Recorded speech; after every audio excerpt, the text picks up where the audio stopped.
नमस्कार दोस्तों, स्वागत है आपका प्रयागराज चैनल पर।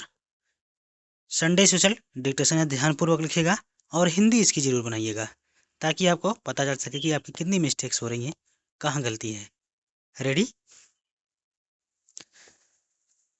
स्टार्ट।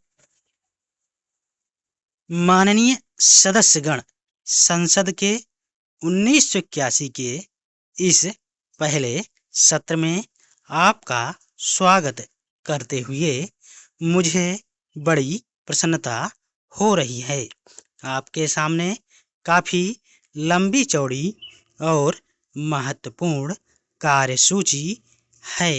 मैं आपके बजट तथा विधायी कार्यक्रम के सफलतापूर्वक पूरा होने की शुभकामना करता हूँ।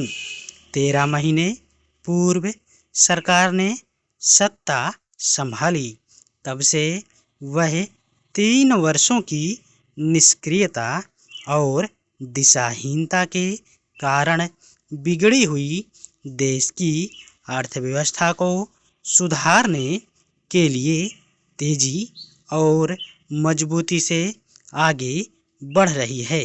अधिक उत्पादन द्वारा देश की आपूर्तियों में वृद्धि, क्षमता का बेहतर उपयोग, बुनियादी संरचना का बेहतर तरीके से काम करना, आवश्यक वस्तुओं का आयात और देश की आपूर्तियों में बाधा डालने वाली समाज विरोधी गतिविधियों को रोकना इन नीतियों का प्रमुख मुद्दा रहा है। सार्वजनिक वितरण प्रणाली को मजबूत किया गया और यह सुनिश्चित किया गया कि आवश्यक वस्तुओं की पूर्ति पर्याप्त मात्रा में हो। मुद्रा और ऋण संबंधी चयनात्मक नीति से मुद्रा विस्तार को नियंत्रित किया गया। इसके परिणामस्वरूप मुद्रास्फीति की दर में महत्वपूर्ण कमी आई है, जो कि 23% से घटकर 15% रह गई है। 1980 के अभूतपूर्व सूखे से बड़ी कठिन स्थिति पैदा हो गई है।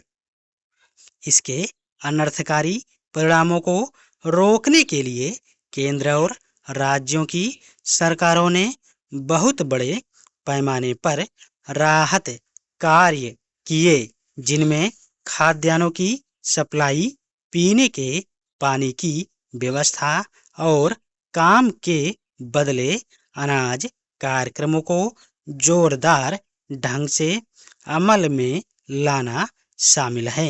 इस बात का श्रेय सभी को है। ऐसा विराट कार्य सफलतापूर्वक संपन्न हो सका। अर्थव्यवस्था के अन्य क्षेत्रों में भी पुनरुद्धार के स्पष्ट चिन्ह दिखाई पड़ने लगे हैं। प्रमुख वस्तुओं के उत्पादन में महत्वपूर्ण वृद्धि परिलक्षित हुई है। बिजली उत्पादन में 6% वृद्धि हो जाने की आशा है। कोयले का उत्पादन पिछले वर्ष की इसी अवधि के स्तर से पहले ही 8% अधिक है। रेलों की कार्यचालन दक्षता का स्तर इस समय ज़्यादा ऊंचा है और वे आवश्यक वस्तुओं के लाने ले जाने के काम को ज़्यादा तेजी से कर रही हैं। हमारी अर्थव्यवस्था को बाहरी मुद्रास्फीति दबावों से पृथक रखना संभव नहीं है। भुगतान शेष की स्थिति चिंता का विषय बनी हुई है। तेल के मूल्यों में तेजी के साथ हुई वृद्धि का पूरा असर अब महसूस हुआ है। सरकार निर्यातों में वृद्धि करने और आयात की जाने वाली वस्तुओं को प्रतिस्पर्धी करने के लिए यथासंभव कदम उठा रही है।